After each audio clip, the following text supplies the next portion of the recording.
Hello guys! So magluluto po tayo ng sweet and sour pork. So I have here pork loin. Niwa ko lang siya ng cube. Timplahan natin ng konting salt,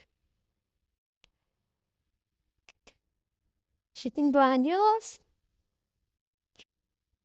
brown black pepper,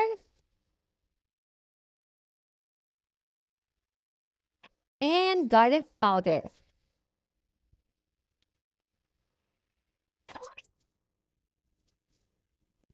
After natin ma-coat ng seasoning, itabi, at yung malinis na plato, maglagay tayo ng cornstarch.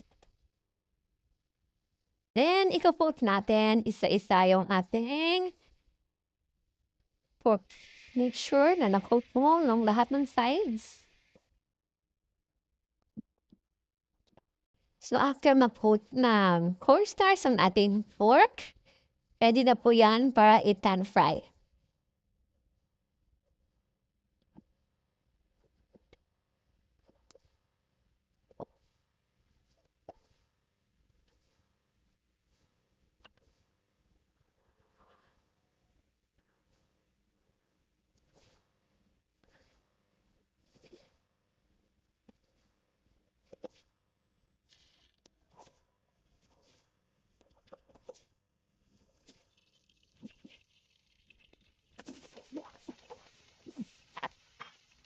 Once done, saute the onion, minced garlic, bell peppers using the same pan.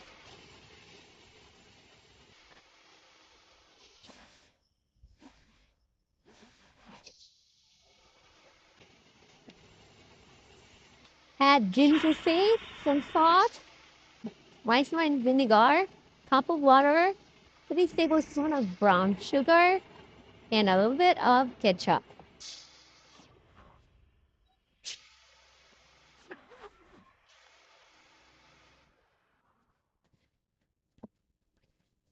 Stir well and let it simmer in a low heat. Then add the pan-fried pork, stirring continuously